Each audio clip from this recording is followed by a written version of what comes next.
ये सोचना कि हमारे पिताजी संघ अध्यक्ष थे संघ के, तो इसीलिए मुझे कोई ऐसी मतलब किसी चीज़ की कमी या दिक्कत नहीं हुई। मेरे पिताजी अध्यक्ष थे संघ के, लेकिन मैंने अपनी बंदूक, अपना पहला मेडल जो था वो भी अपने बंदूक से नहीं बल्कि अपने सीनियर से उधार की हुई बंदूक से जीता था, क्योंकि कोविड का सेकंड फेज आया और जब पुनः लॉकडाउन लगा था जो चुनाव के बाद हुआ था, तो सब लोग घर में थे और हम उस दौर में भी एक विधायक होने के नाते हमने पीपीई किट पहनकर हम खुद उस सदर अस्पताल के अंदर गए थे, कोविड के पेशेंट से मिले थे। आपकी आवाज को सुनने आ रही है प्रभात खबर इलेक्शन एक्सप्रेस। देखते रहिए प्रभात खबर इलेक्शन एक्सप्रेस। नमस्कार, मैं राधेश्याम कुशवाहा। आज मैं जमुई जिला में पहुंचा हूं। प्रभात खबर की इलेक्शन एक्सप्रेस की टीम 30,000 किलोमीटर की यात्रा सफर कर जमुई जिला के विधानसभा में अपना चौपाल और चौराहे पे चर्चा की। इसके साथ ही मुझे बहुत जिज्ञासा हुई कि मैं यहाँ के विधायक जी से मिलूं और बिहार के दिग्गज नेता दिग्विजय सिंह की बेटी श्रेयसी सिंह जी को आप लोग बहुत टीवी पे कॉमनवेल्थ गेम में 2014 के समय में आप देखे होंगे। तो मैं उनसे आज हमारे साथ मौजूद हैं और मैं उनसे चर्चा करूंगा। क्या है चुनावी सफर और खेल सफर, बहुत कुछ बातें होगी। तो सबसे पहले प्रभात खबर में स्वागत है। धन्यवाद। आपका समय रहा एक खेल से, आपका इतना जुड़ाव रहा, फिर राजनीतिक में जब आप आई तो दोनों को आप किस रूप में देखी? मन में यही भाव था कि जहां भी हम स्वयं आगे बढ़े वहां पर बिहार को भी अपने साथ लेकर आगे बढ़ सके, और इसीलिए जब निशानेबाजी भी करते थे तो हमेशा राष्ट्रीय लेवल पर बिहार का प्रतिनिधित्व किया और पूरे देश दुनिया में बिहार का नाम अपने हर उस पदक के साथ जीता या हर उस मुकाम के साथ बिहार का नाम भी रखा, ताकि देश दुनिया में ये बात पता चले कि बिहार के लोग भी खिलाड़ी के ही नाते, एक निशानेबाज के ही नाते एक अच्छे खिलाड़ी बन सकते हैं। निश्चित रूप से राजनीति में आए, बिहार की राजनीति में आने का सौभाग्य मिला। तो बिहार में राजनीति इसीलिए करना चाहते हैं क्योंकि बिहार को आगे लेकर बढ़ना चाहते हैं। बिहार में जो विकास का काम है, जो डेवलपमेंट वर्क है, जो धरातल पे नहीं उतर पाया, उन कामों को धरातल पर उतारना चाहते हैं। श्रेयसी सिंह का रुचि खेल में था, फिर अचानक राजनीति में हुआ, तो ये दोनों सफर कैसा है? मुझे लगता है कि क्योंकि हमारे पिताजी खेल और राजनीति दोनों ही फील्ड से जुड़े हुए थे, तो उनको देखकर हर किसी, और खासतौर से हर किसी लड़की का एक रोल मॉडल उनके फादर होते हैं, और उनको देखकर मेरा भी मन करता था कि मैं उन जैसी बनूं। तो मुझे लगता है खेल के प्रति प्रेम भी उन्हीं से सीखा और राजनीति में आने की रुचि भी उन्हीं को देखकर पाई। लेकिन एक संस्कार उन्होंने हमेशा मुझे दिया था कि जब भी राजनीति में आना तो तब आना जब किसी और क्षेत्र में कोई मुकाम हासिल कर चुकी हो। उससे क्या होगा कि राजनीति एक ऐसी जगह है जो सिर्फ सेवा भाव से की जाती है या ईमानदारी से की जाती है। तो जब तक राजनीति में ईमानदारी से, सेवा भाव के साथ, इस भाव के साथ प्रवेश नहीं करोगी तो हो सकता है कि कहीं ना कहीं फॉल्टर करोगे। साल 2014 आता है आपके जीवन में, और वो जीवन में जब आपको सूचना मिली कि हमें गेम वेल्थ खेलने जाना है, तो उस समय का दौर कैसा रहा? हम 2010 में भी कॉमनवेल्थ गेम्स खेले थे। 2014 में हम लोगों का बहुत ही क्लियर सिलेक्शन होता है, बहुत ही मतलब ओपन सिलेक्शन ट्रायल्स होते हैं। तो खिलाड़ी जब खेलता है तो पता रहता है कि सिलेक्ट हो गए हैं या नहीं हुए हैं। तो ऐसा कोई बहुत पर्टिकुलर मोमेंट नहीं था जिसमें कि ऐसी सूचना मिली थी। लंबा सिलेक्शन प्रोसेस था, उस सिलेक्शन प्रोसेस को हमने जीता था और भारत का प्रतिनिधित्व करने का मौका मिला। एक और सवाल हर सबके मन में आता है कि आपका खानदान भी राजशाही का रहा है और बांका जमुई में आप लोगों का अच्छा रुतबा भी रहा है, तो ये बंदूक के लिए संघर्ष और बंदूक उठाना ये कब मन में आया? मुझे लगता है कि राज्यवर्धन सिंह राठौर ने जब 2004 में एथेंस ओलंपिक गेम्स में रजत पदक जीता था, तो वो एक मेरे लिए बहुत बड़े प्रेरणा स्रोत बने थे। और उनको देख के मेरे मन में भी लगा कि जिस मुकाम पे जो करिश्मा उनको मिला है ये पदक पाने के बाद, तो मुझे भी वो खेल खेलना है और बिहार का, भारत का नाम रोशन करना है। तो सबसे बड़े प्रेरणा स्रोत मेरे लिए वही थे। आपके पिताजी संघ के अध्यक्ष थे जी। आपके पास सारी सुविधाएं, जो भौतिक सुख सुविधा कहा जाए, उस सब कुछ उपलब्ध था। मुझे लगता है कि तो ये सबसे बड़ी गलती है लोगों की, ये सोचना कि हमारे पिताजी संघ अध्यक्ष थे संघ के, तो इसीलिए मुझे कोई ऐसी मतलब किसी चीज़ की कमी या दिक्कत नहीं हुई। मैंने जिस दिन ये निर्णय लिया कि हमको शूटिंग करनी है, उस दिन हमारे मदर और फादर दोनों ने बहुत सपोर्ट किया। किया कि आगे बढ़ने के लिए बोला, खेलने के लिए बोला, यदि उसी में रुचि है। लेकिन मैं इस बात को इसलिए आपके सामने रख रही हूँ क्योंकि आपका सवाल उस मोड़ पर आ गया है। लेकिन उन्होंने हमेशा ये बोला कि श्रेयसी आप खेलिए, लेकिन अपनी मेहनत से आपको आगे बढ़ना पड़ेगा। इसका छोटा सा उदाहरण भी बता देती हूँ। मेरे पिताजी अध्यक्ष थे संघ के, लेकिन मैंने अपनी बंदूक, अपना पहला मेडल जो था वो भी अपने बंदूक से नहीं बल्कि अपने सीनियर से उधार की हुई बंदूक से जीता था। क्योंकि मेरे फादर ने बोला कि जब तक आप अपने स्कॉलरशिप से, स्पॉन्सरशिप से आगे बढ़ के अपनी बंदूक नहीं खरीदेंगे, हम आपको बंदूक नहीं दिलाने वाले हैं। आप पहला बंदूक कब खरीदा था? पहला बंदूक, अफसोसजनक बात है कि हमारे पिताजी तब तक गुजर चुके थे और वो नहीं देख पाए अपनी बंदूक, अपनी बेटी को अपना पहला बंदूक निशानेबाजी के लिए खरीदते हुए। 2011 में फरवरी के बाद का समय था। साल 2018 में जब आपने कॉमनवेल्थ गेम जीता था, तो परिवार का आई थिंक बहुत खुश थे सब लोग। पिताजी को एक वादा किया हुआ था जिसको पूरा करना था और उस वादे को पूरा किया था। और मुझे लगता है कि 2010 में जब हमारे पिताजी गुजरे, और क्योंकि मेरी आखिरी बात उनसे हुई थी राष्ट्रमंडल खेलों में अच्छा प्रदर्शन करने की हुई थी, और 2010 से ही एक राष्ट्रमंडल खेलों से सिर्फ एक खिलाड़ी का जो रिश्ता होता है वो नहीं, बल्कि एक इमोशनल अटैचमेंट हो गया था। क्योंकि मुझे लगता था कि मेरे पिताजी का एक सपना है जो मुझे पूरा करना है। तो 2010 से वो कहानी शुरू हुई। 2014 में रजत पदक जीते, 2018 में जब स्वर्ण पदक जीते, तो एक बहुत ही इमोशनल मोमेंट था। और इस 8 साल के जो जर्नी थी, का जो सफ़र था, उसमें कहीं एक बेटी और पिता के सपने से बढ़कर वो पूरे बिहार और भारत का सपना बन गया था। क्योंकि 2018 में मैं पहली महिला भी बनी जो पूरे भारतवर्ष में ये पहला शॉटगन मेडल का स्वर्ण पदक जीती। अच्छा, आप जाहिर सी बात है चुनाव लोग लड़ते हैं तो भी उसका भी खुशी और जश्न बहुत होता है। कॉमनवेल्थ गेम जब जीती थी उसका भी जश्न बहुत होता है। ये दोनों में अंतर कितना था?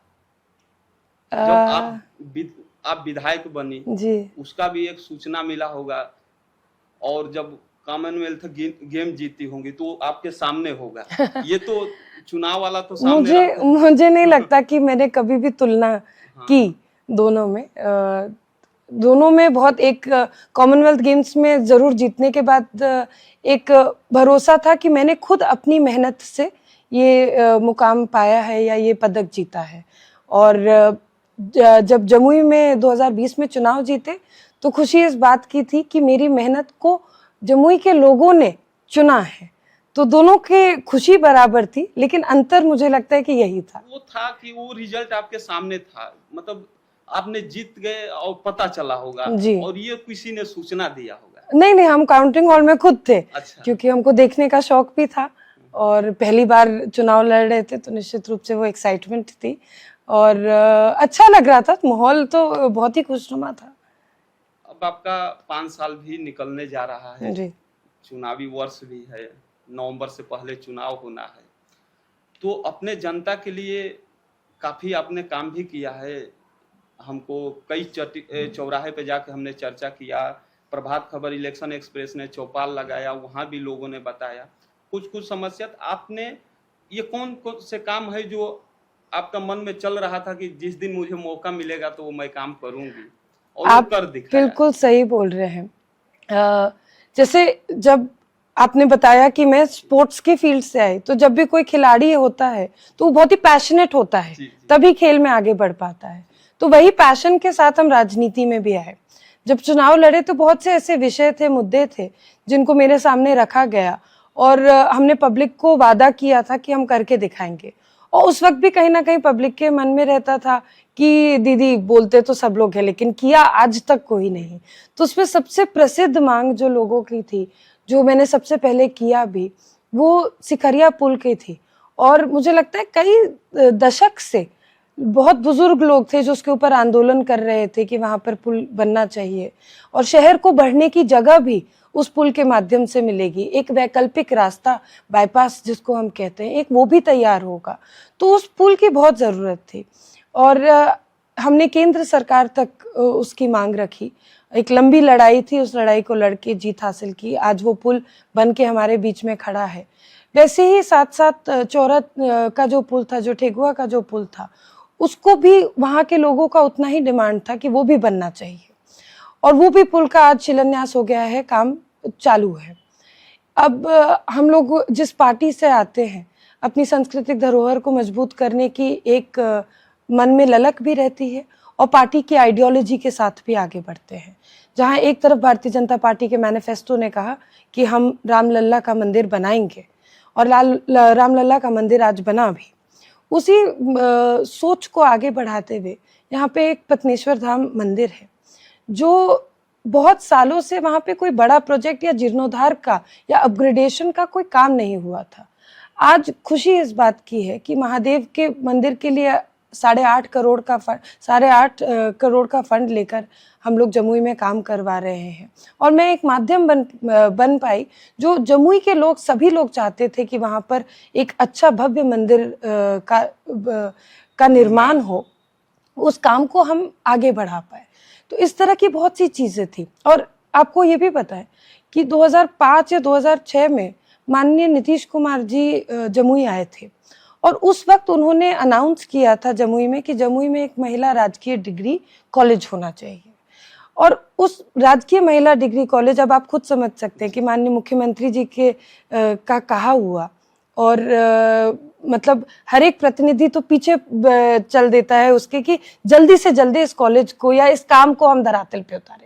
लेकिन 2005-06 के बाद जमुई में कोई ऐसा जनप्रतिनिधि नहीं आए जिन्होंने मुख्यमंत्री जी की जो सोच थी, वाणी थी, उसको धरातल पे उतारा।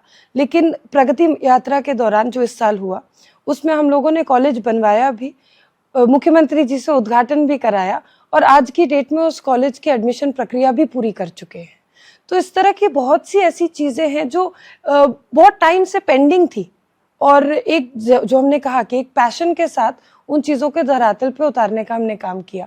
हम तो उन लोगों में से हैं जो जब कोविड का सेकंड फेज आया और जब पुनः लॉकडाउन लगा था, जो चुनाव के बाद हुआ था, तो सब लोग घर में थे और हम उस दौर में भी एक विधायक होने के नाते हमने पीपीई किट पहनकर हम खुद उस सदर अस्पताल के अंदर गए थे, कोविड के पेशेंट से मिले थे। क्योंकि जब बाहर रहता है आदमी तो बहुत सी सूचनाएं आती हैं और उस वजह से बहुत सारे लोग जो सूचना को पढ़ते हैं, देखते हैं तो और परेशान होते हैं। हमने खुद पीपीई किट पहन के कोविड वार्ड में जाके पेशेंट्स से मिलके दवाइयों का क्या स्टेटस है वो जान के, ऑक्सीजन की क्या स्टेटस है, वो सब चीज़ हमने खुद से किया था। कोविड के दौरान भी एक हॉस्पिटल बनाने का काम, जो कोविड हॉस्पिटल बना, वो बनाने का काम भी किया था। हमसे पहले, अब आप ये चर्चा कर रहे हैं इसीलिए मुझे शौक है काम करने का, इसलिए उस शौक के साथ में इस जवाब को थोड़ा लंबा खींच रही हूँ। हमारे जमुई विधायक बनने से पहले केंद्र सरकार से स्वीकृति मिल गई थी कि जमुई में मेडिकल कॉलेज बनना है, लेकिन किसी कारणवश वो धरातल पे प्रोजेक्ट नहीं उतर पा रहा था। 2021 में उसका भी शिलान्यास हम सब लोगों ने किया, माननीय मुख्यमंत्री जी ने ऑनलाइन माध्यम से किया था, स्थानीय सब जनप्रतिनिधि वहाँ उपस्थित थे। आज वो भी ब्रिक बाय ब्रिक जुड़ते हुए देख रहे हैं हम लोग। आज भी महिलाएं बहुत पीछे हैं और खासकर अगर समाज में बात करें तो हमारी जो लड़कियां हैं उनको लोग आगे बढ़ने से ज्यादा 100 बार सोचते हैं कि नहीं, इसको घर में ही रखें, हम क्यों दूर भेजे, बाहर निकालें। आप एक खिलाड़ी रही हैं, तो उन लड़कियों के लिए कुछ आपके मन में है जो जिसको आगे बढ़ाने के लिए हम खेल में फेमिनिज्म के लिए या महिला सशक्तिकरण के लिए एक बहुत लंबी लड़ाई है जो काफी समय से महिलाएं लड़ते आ रही हैं। वैसी महिलाएं जिनको घर परिवार का सपोर्ट मिला, जो प्रोफेशनल किसी और फील्ड में आगे बढ़ पाई, या वैसी महिलाएं जो अपना घर से लड़ाई लड़के आगे बढ़ पाई। तो हम सभी लोग, मुझे लगता है कि अपने बाद जिसको भी आते हुए देखते हैं, आज बहुत सी लड़कियां हैं जो पढ़ रही हैं, कॉलेज में हैं, किसी प्रोफेशनल सेटअप में जाना चाहती हैं, तो जब भी वो हमसे हेल्प मांगती है, मदद मांगती हैं, तो उनको बढ़ाने का काम हम लोग करते हैं। आज बिहार में हम लोग बैठे हैं, माननीय मुख्यमंत्री जी की सोच देखिए कि बिहार में सबसे ज़्यादा पुलिसकर्मी भी महिला है। तो कहीं ना कहीं महिला सशक्तिकरण के लिए मुख्यमंत्री जी और प्रधानमंत्री जी दोनों की जो सोच है वो महिला को सशक्त बनाने की सोच है। पुलिस कर्मियों के माध्यम से देखें, होमगार्ड की बहाली हम लोगों ने देखा, टीचर्स को देख लीजिए, साथ ही साथ अब तो पॉलिटिक्स में जो 33% रिजर्वेशन बिल पास हो गया है, सब जगह वैसी विमेन जो चाइल्ड कैरी कर रही हैं उनके लिए क्रैचेस बनाने का, इन सब तरह की सुविधाओं को लाया जा रहा है। जो अभी हाल में लाभार्थियों के लिए जो 400 रुपए की पेंशन योजना था, उसमें 1100 उसको बढ़ाया गया, तो अधिकांश लाभार्थी तो महिलाएं हैं उसमें। गांव में लड़कियों की बात करें तो उनके लिए बड़ी समस्या ये है कि जैसे उनको कुछ करने के सोचने का सपना होता है तो फिर उनके परिवार वाले शादी कर देते हैं, या बोलते हैं कि तुम, जैसे देखते हैं कि ये अपने गार्जियन से विरोध करना शुरू की तो फिर उसका रास्ता, उसका विकल्प एक ही मिलता है, गार्जियन को तुरंत शादी। निश्चित रूप से जो आपने बोला बिल्कुल सही बात है कि कहीं ना कहीं एक सामाजिक लड़ाई है जो प्रत्येक महिला लड़ रही है, और समाज और सरकार के सपोर्ट से ही महिला इस लड़ाई को आगे ले चल सकती है। जैसे अगर हम अपने आसपास के लोगों को, ये कहीं भी इस तरह का कोई अत्याचार हो रहा है, तो अगर वैसी महिला को हम सुरक्षित रख पाए, सुरक्षित कर पाए, तो फिर हमारी वो एक जीत है। और जैसे मैंने कहा कि एक बहुत लंबी लड़ाई है जो आज की डेट में, अब अगर हम अपना उदाहरण दें, या और इतनी सारी महिलाएं हैं जो जर्नलिस्ट्स भी हैं, जो अलग अलग फील्ड में काम कर रही हैं, सब लोगों ने महिला सशक्तिकरण का उदाहरण आज समाज में पेश करने का काम किया है। और इस पे हम पूछेंगे, जो सबसे गरीब तबके के लोग हैं उनमें भी लड़कियां बहुत हैं कि जो आगे चल के कुछ कर सकती है जी, लेकिन वो उस दौर से न निकल पाती है। जब तो उनके लिए आपके मन में कुछ है कि मतलब अगर मौका मिला? नेचुरली देखिए, सबसे पहले तो शिक्षा ही एक वो आधार बनता है, एक वो जरिया बनता है जिससे कि महिला आगे बढ़ सकती है। तो जगह जगह पे स्कूल्स खोलना, अभी हम लोग जो राजकीय महिला डिग्री कॉलेज खोलने की बात कर रहे हैं, जो जमुई में बन चुका है, वो महिला कॉलेज क्यों बनाया गया? सेपरेटली महिला कॉलेज इसलिए बनाया गया ताकि महिलाएं उसमें जाकर पढ़ सके, सिक्योरली, सेफली पढ़ सके और आगे बढ़ सके। इसी तरीके से हमारी जो सोच है वो जगह जगह पे महिला लाइब्रेरी खोलने की है, जिससे कि सिर्फ स्कूल कॉलेज की पढ़ाई नहीं, लेकिन आगे कम्पिटिटिव एग्जाम्स जो होते हैं उसकी तैयारी भी महिलाएं कर सके। एक और चौराहे पे हम चर्चा कर रहे थे तो उनके मन में था कि कुछ महिलाओं को कहना भी था कि विधायक जी से अगर आपकी बात होगी तो ये सूचना जरूर दीजिएगा। कुछ बाजार हैं जहाँ पे शौचालय की कमी है, तो वो उसके लिए आपने कुछ विमेंस टॉयलेट बनाने, विमेंस मेंस टॉयलेट शौचालय बनाने का जमुई के पूरे टाउन में एक बहुत बड़ा मैप बनाया गया है। कुछ शौचालय उसमें से बन के धरातल पे उतरे भी हैं। एक छोटी सी कठिनाई हम लोग को आती है कि उसका मेंटेनेंस करने के लिए, तो हाल ही में बोर्ड में ये निर्णय भी लिया गया था कि क्यों नहीं इसको पब्लिक कन्वीनियंस के तरह किसी को आउटसोर्स कर दिया जाए, जो कि इसका साफ सफाई भी देख सके और उसको मेंटेन भी कर सके, ताकि जो महिला जाए वो गंदगी नहीं रहे, उस तरह से। इस पे आप काम कर रहे हैं और कुछ काम हो भी चुका है, ऑन ग्राउंड प्रोजेक्ट उतर रहा है। एक और मन में सवाल आया है, ये आपके व्यक्तिगत जीवन से जुड़ा हुआ है। मान लीजिए आप शुरू में तैयारी करती होंगी, काफी संघर्ष रहा, या आप जनता के बीच भी जाती होंगी, तो हम लोग तो गांव में देखे हैं, उनके मन में महिलाओं के चलता है कि क्या मतलब उनके जैसा हम भी होते तो हमको कुछ करना ही नहीं पड़ता है। तो क्या बाहर से कभी आई हैं और घर में प्रवेश की हैं, खाना वाना नहीं है और अचानक भूख लगी है, तो उसके लिए कभी ऐसा आपके जीवन में हुआ है? कि हम बाहर से आए और घर में खाना नहीं है। खाना ही नहीं, मतलब बना नहीं है, बाकी सुविधा हाँ, तो है ही। कई बार हो जाता है हमारे साथ, हम तो जनप्रतिनिधि हैं, तो लेट होता है तो तब क्या करती हैं आप, मतलब एकदम से किचन में जाके अपने लिए कुछ बना लेते हैं। मतलब आप भी खाना बनाती हैं? हाँ, थोड़ा बहुत खाना बनाना हमको लगता है कि नॉट एज अ महिला, खाना बनाना हर एक व्यक्ति को आना चाहिए। वो एक सर्वाइवल स्किल है आज की डेट में, और इट्स इम्पोर्टेंट। तो ये मतलब लोग सोचते हैं कि बहुत राजशाही परिवार है, नहीं और नहीं यहाँ के शायद और विधायक भी हैं, नहीं, तो देखिए कभी जो मतलब डेफिनेटली जो लोग की सोच है वो सिर्फ एक रॉयल फैमिली के आने के वजह से नहीं, लेकिन लोगों को एक जनप्रतिनिधि के लिए लगता है कि उनके पास सब सुविधा हर वक्त मिलती है। लेकिन हमको लगता है कि एक साधारण व्यक्ति की तरह हमारे जीवन में भी वो कठिनाई होती है। हो सकता है हम दूसरों को दिखा नहीं सकते, लेकिन या बता नहीं सकते, क्योंकि कोई आपके अलावा आज तक किसी ने ये सवाल हमसे किया नहीं।